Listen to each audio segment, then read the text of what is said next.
বীরভূমের সাঁইথিয়ার ট্রেন দুর্ঘটনা সেই অভিশপ্ত দিনটি ছিল 2010 সালের 19 জুলাই। গভীর রাতে এই দুর্ঘটনাকে ঘিরে মানবিক মুখ ফুটে উঠেছিল সাঁইথিয়াবাসীর। দুর্ঘটনায় যখন যাত্রীদের হাসপাতালে নিয়ে যাওয়া থেকে শুরু করে রক্ত দিয়েছিলেন সাঁইথিয়ার বাসিন্দারা।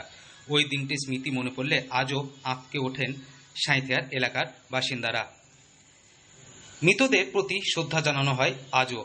রাত তখন 2টো হবে। সাঁইথিয়ার 4 নম্বর প্ল্যাটফর্ম থেকে সবে ছেড়েছিল রাঁচিগামী 3404 ডাউন বনাঞ্চল এক্সপ্রেস।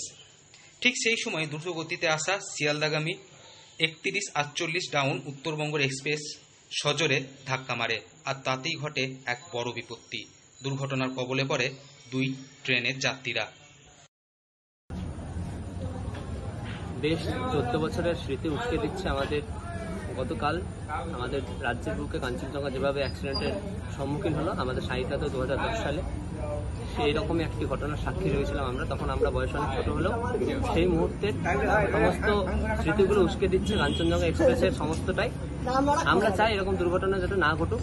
রেল মন্ত্রক একের পর এক যেভাবে দুর্ঘটনার কবলে ফেলছে রেল যাত্রীদের এবং রেল দপ্তরকে, আমরা চাই রেলের সঠিক পরিকাঠামো বজায় রাখুক। কারণ গুচ্ছে দেখতে পাচ্ছি প্রচুর ভাড়া বাড়াচ্ছে, কিন্তু সাথে সাথে 50 বছরের কোচ কাঞ্চনজঙ্ঘা সেখানে কোনো পুরা নেই, কোচের কোনো পরিবর্তন নেই।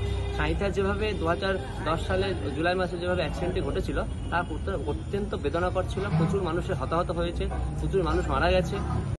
এর ফলে মাটি থেকে প্রায় 20 ফুট উঁচু রেলিং ছুঁয়ে ঝুলছিল বনাঞ্চল এক্সপ্রেসের একটি কামরা।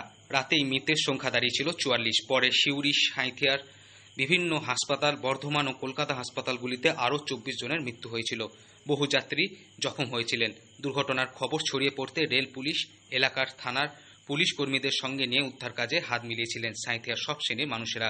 সঙ্গে ছিলেন সব রাজনৈতিক দলের নেতা এবং কর্মীরা। সেই কথা আজও মনে পড়ে সকলের। সকাল হতে না হতেই সাঁইথিয়া স্টেশনে আনাগোনা শুরু হয় রেল কর্তাদের। ছুটে এসেছিলেন তৎকালীন রেলমন্ত্রী মমতা বন্দ্যোপাধ্যায়।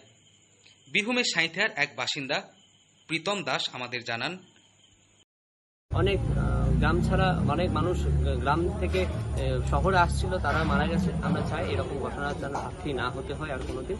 আর কাঞ্চনজঙ্ঘা যারা মারা গেছে, এক্সপ্রেসে যারা ছিল, যারা মারা গেছে, তাদের আত্মার শান্তি কামনা করি এবং এই দুর্ঘটনা যাতে আর কোনোদিন না ঘটে আমাদের দেশের বুকে সেই দিকে নজর দেওয়ার জন্য অনুরোধ করছি রেলমন্ত্রককে। কারণ সমস্ত দুর্ঘটনাই আমাদের কাছে বেদনাদায়ক।